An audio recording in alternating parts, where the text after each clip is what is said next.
everyone, Ebony Powell here, and welcome back to my channel.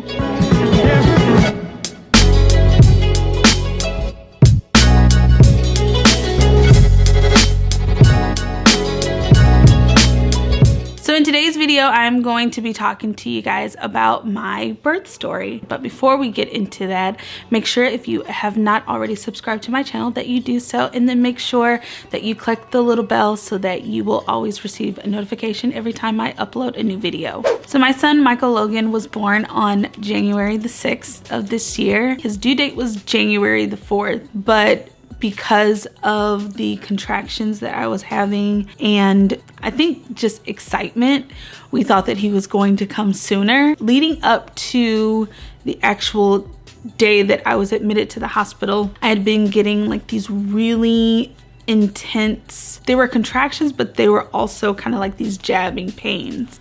And I remember telling Vincent, I think that Milo is trying to move his way down the birth canal. Like I remember that feeling. It was like he would literally be diving down, and I thought that meant that we were going to be going into labor pretty soon. But I hit 39 weeks and then I hit 40 weeks. I was just like, okay, I'm tired of this, ready to get this over with. The Friday night before he was born, I remember telling Vincent that I felt like I was starting to leak fluids. And his suggestion was that we probably needed to call the doctor. So I went to bed that night, woke up the next morning. And so I went ahead and called the doctor and I told her, I think that I'm leaking fluids. Can I come in just to be checked and, you know, make sure that everything is okay? So she told me to come in, and the nurse asked me, you know, were you having contractions? I told her yes. She asked me, was I dilated? I told her I didn't know. So she was like, okay, so we're gonna check your cervix, see if you've dilated. So they do the check, and sure enough, she told me your cervix is not anywhere near open. Mind you, we had 2 prior doctor's appointments where the same thing happened, where I felt these really strong contractions, but there was no kind of movement that was happening, no, nothing. And so she said, well, your cervix is still pretty closed, but what we're gonna do is give you an ultrasound to check your fluid levels, because that was kind of like the main thing. Like, I didn't want to be leaking fluid and, you know, something bad happens to the baby. They do the ultrasound. She comes back and she said, okay, so we're definitely going to go ahead and admit you because your fluid level is really low. They didn't like fluid levels to be under a 5, and I was at like a 5.7. The plan was to induce me and kind of get everything going. We get checked in and everything. Our bags were already packed and ready to go in the car. The first thing that they tried to do for me was to soften my cervix. And so she gave me this medicine. She gave it to me. She said in about maybe 2 hours, we'll come back and check and your cervix should be a lot softer. She gives me the medicine. We wait a couple of hours, she comes back, cervix is not where they need it to be. So she gives me another dose. I'm like, man, like my son is so resilient. And so she gives me the second dose. We wait a couple of hours and she comes back and she checks me and it's a little bit softer. There's a little bit of dilation happening. Their plan was to go to plan B, which was to insert something called a Foley balloon. They put this balloon device in me. They inflate it, and the purpose of it is to help dilate you. When it gets to 4 centimeters, then the balloon drops out, and then from there you know that you've reached 4 centimeters. And so the plan was to get me at 4 centimeters, and then from there we'll start Pitocin, and that will kind of help speed this the contractions up and help get this dilation going. And the whole time that all of this was happening, I was just like, why am I not dilating? Like, why is this so hard? They get the balloon in, and from there it was just kind of like a waiting game. So we were just talking and figuring out like what's going on, and my doctor had made a couple of visits here and there just to kind of get an update on everything. We wait a couple of hours. My doctor tells my parents and my husband's parents, you know, like, go back home, go to sleep. We're probably not going to have the baby until maybe Sunday night, Monday morning. So we were just waiting around, and then finally my cervix gets to 4 centimeters. Now, mind you, while all of this is happening, of course I'm having all of these contractions. The original plan was to thug it out. I didn't want anything. I was just like, you know what? I'm gonna be a G about this. That was the plan. Even as I was making my plan in the back of my head, I was just kind of preparing my heart for things that would not go my way. And I was completely fine with that. My plan was to not have any sort of medical interventions as far as pain was concerned, but it was on my plan that if I wanted it, that, you know, I could get it. So we decided to go ahead and get the epidural because it was just hurting so bad, and I was having contractions along with this digging. They get me ready for the epidural, and that was just, man. My nurse told me that I did really well because you have to be really still, and you have to have kind of like your body crouched over in order for your spine to show, so that the anesthesiologist can come in and put the needle in and everything. And you have to do all of this while having contractions. So while we were waiting on him to come in, I had like a couple of practices where I was just kind of like in a ball and trying to be as still as I could along with the contractions. They get the epidural in, and it really started to help. All the while we're waiting for me to dilate to 4 centimeters. We get to 4 centimeters, praise the Lord, fully balloon comes out. And from this point, it's time to go ahead and start the Pitocin. Pitocin is going to kick up the contractions so that we can go ahead and dilate. We can get to 10 centimeters and go ahead and push. However, every now and then there would be like this rapid beeping noise, and my heart rate would drop, and so would Milo's heart rate. So I remember laying in bed, and at one point, I don't think I was even aware that the beeping noise was happening, but 5 nurses come into my room, and they're just like checking things and looking at stuff, and they're telling me, you know, you need to move your body a certain way, like switch yourself in the bed. They're putting a oxygen mask over my face and telling me to breathe in, and I'm like, I'm fine, you know. And so that kept happening. I noticed that at first when I was on my left side, it wasn't happening as much, but I would get really kind of sore on the left side. So I would try to switch to the right side. When I switched to the right side, it would happen more quickly. And it was just like this up and down thing, up and down thing. At first it was happening in like maybe 30-minute intervals, but then it started to happen like every 15 minutes, every 10 minutes, and it was like all of the nurses at the nurse station, they were coming into my room to make sure that everything was okay. And because Milo's heart rate was dropping, my heart rate was dropping, we never could start the Pitocin. And it was so frustrating. Around maybe like the 10th time that we had a heart rate problem, I kind of knew that I don't want to say it was my worst fear. It was probably the biggest fear of my pregnancy, other than maybe dying.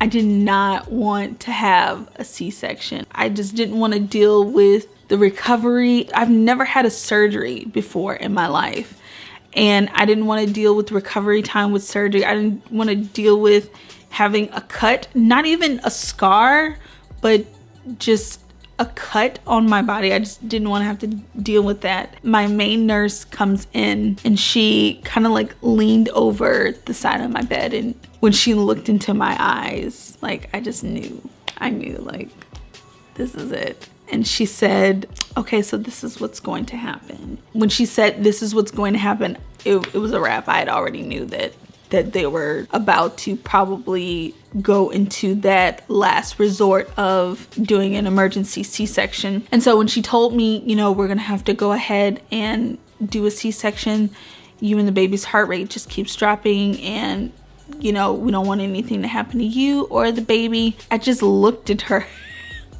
I just looked at her and I wanted to cry, but I didn't cry. My husband, he started to make phone calls to my parents, to my in-laws. They were all there in the city, but we wanted to let them know that that's what was about to happen. So my parents were already on the way. So when she went ahead and told me and Vincent that, you know, we were going to do the C-section, she was just like, this is about to happen right now.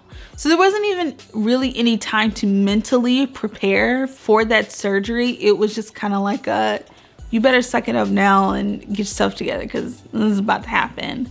And so right then my parents came in and Vincent had to, you know, get ready, and they were giving him scrubs, and the nurses were on my left side unhooking me so they could transport me to another bed so that they can roll me in the emergency C-section room. And I just felt like there was just like all this chaos around me, and I just had to kind of like zone out. I was still kind of mentally freaking out, but I had to just really hone in on Jesus because, good Lord, it was a scary situation. So they put me in the bed.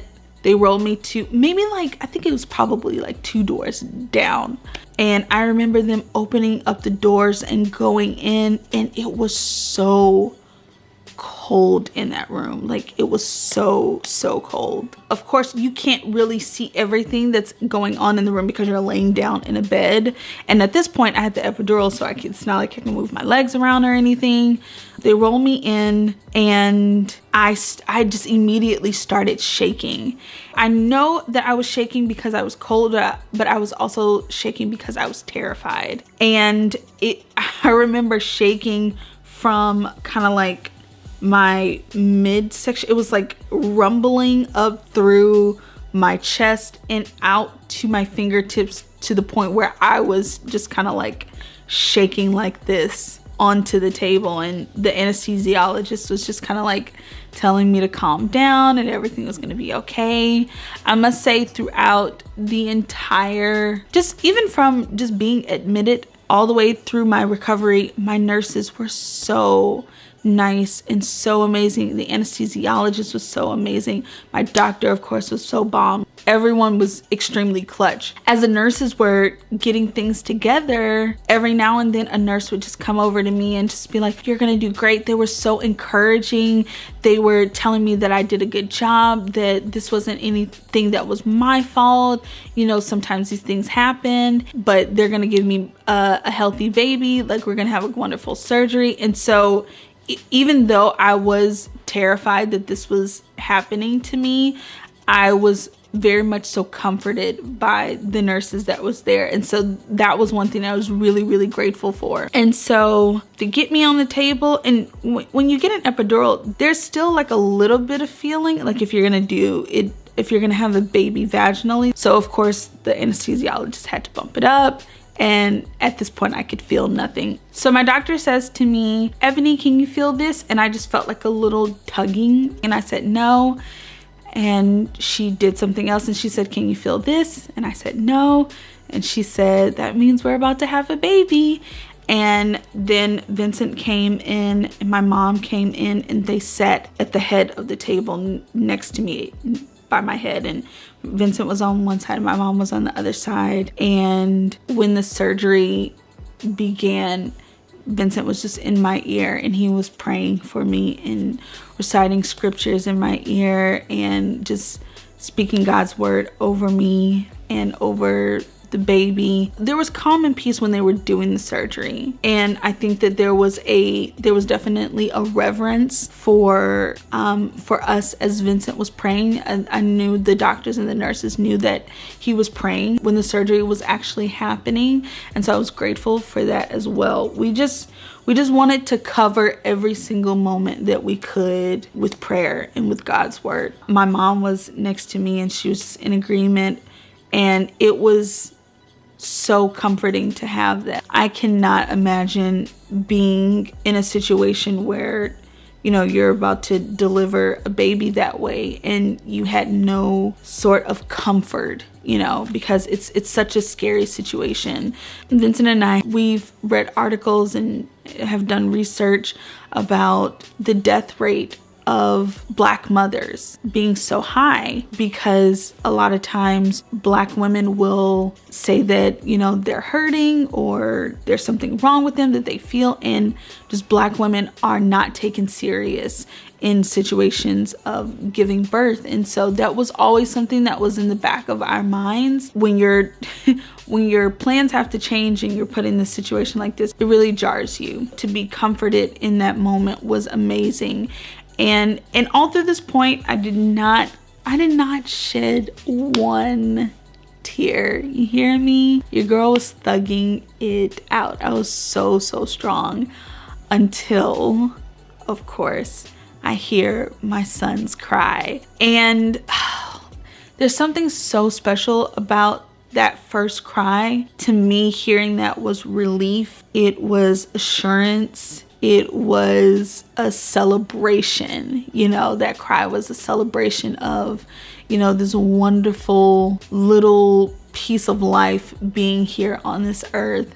And so I hear him cry and I'm just like, mind you, I'm like half drugged up and everything. I'm kind of like out of my mind. So then my mom, Vincent gets up to go and do everything with them.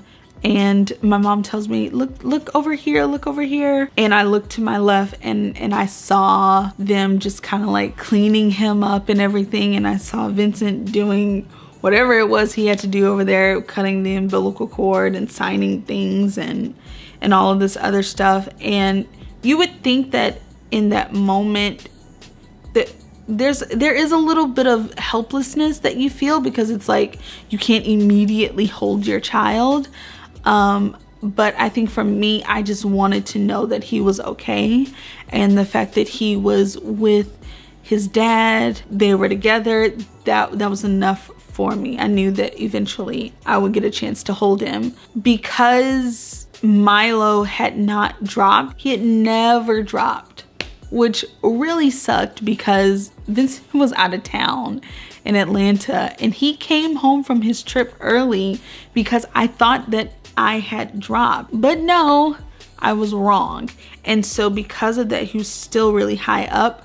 When they took him out, I immediately started to feel kind of like this pain in my sternum. And so I told my mom, I feel pain in my chest. I feel pain in my chest. And she was telling the doctors and the nurse, and I was like, it's in my sternum. It's in my sternum. I had never felt this pain before, which I was like freaking out a little bit. The doctor, the anesthesiologist, told me, you know, that was normal. It was because he was so high up. So they're taking care of Milo. My mom is next to me, and my doctor, of course, is sewing me up. And she says to me, Ebony, your uterus was tilted and your pelvis is really small. So it kind of came together that with having a tilted uterus and a small pelvis, I was very much so right when I said that he was diving down, but he kept hitting something.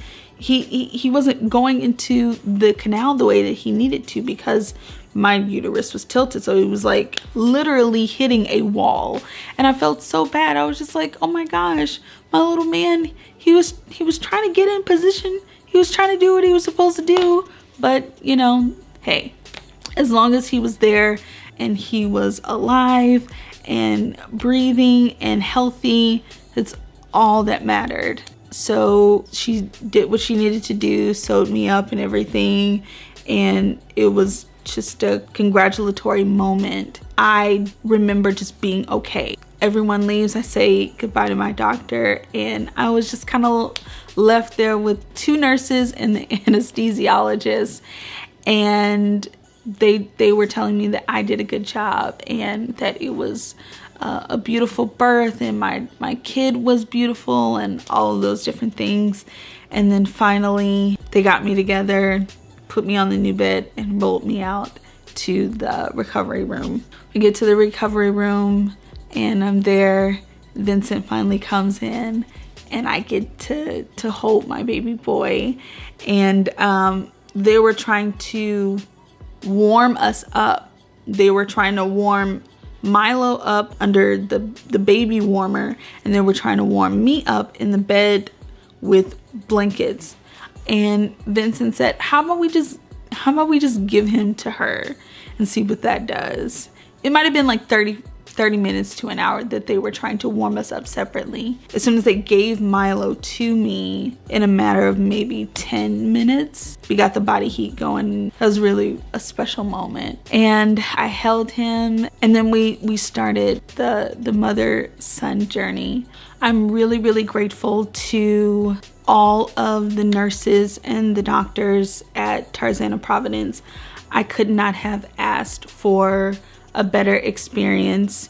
Even though my plan did not go the way that I wanted it to 100%, I do know that I was cared for, I was seen as a priority, and my best interest was at heart. I was really glad that I did a plan, and at first I kind of felt like it might have been something tedious to do, but I really was glad that I went through with it. And a lot of times people say like, oh, well, don't do a plan because births don't go the way that you plan them anyway. If someone tells you that, slap them in the face, because along with doing a plan, I was able to get a lot of research done and things that I had never heard of before when it comes to labor and delivery. I was able to find out through research for my plan. So I definitely think that even though, you know, more than likely your plan is not going to go the way that you want it to go, you still need to have something, because that allows you to gain knowledge on labor and delivery. I had never heard of vitamin K drops, and they take the baby off to go and do tests or shots or anything, and you need to request that maybe your spouse or your partner or your mom or someone go with them. Like, there was so many things that I was not aware of. So having a plan is definitely 100% a good idea and something that I highly recommend. Now, after all is said and done, I have this beautiful, beautiful baby boy, and every single day I grow more and more in love with him. Okay, are you gonna stay asleep? Can you wake up? Everyone, this is Michael Logan Powell, but we call him Milo for short. Milo, my sweet boy. Milo just made 1 month a couple of days ago. And so far we know that he does not like to be swaddled. He hates being cold, and he likes tummy time. He actually likes tummy time. When Milo came out, the first day that he was out of the womb, he was trying to hold his head up and his eyes were wide open. This is the person that I take pictures of now. I don't know what I did on Instagram before him. What was important? Was there anything important? Well, I hope you guys enjoyed my birth story. It was just something that I wanted to share, not just for my channel, but I'm pretty sure that I'll look back at this video a couple of times and reflect on it. It's definitely something that I'm really happy to share with you guys. Don't forget, you can follow me on all social media platforms: Facebook, Twitter, Instagram, and Snapchat. I recently started tweeting again. Let me tell you, your girl is making strides. That's all for now. I'll see you guys in my next video. Bye.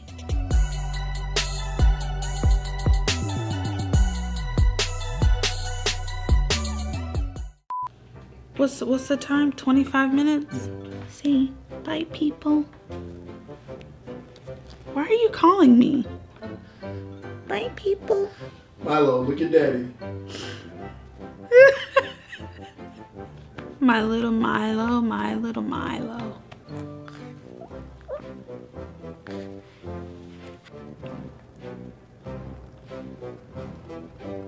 Okay. You smell like a baby.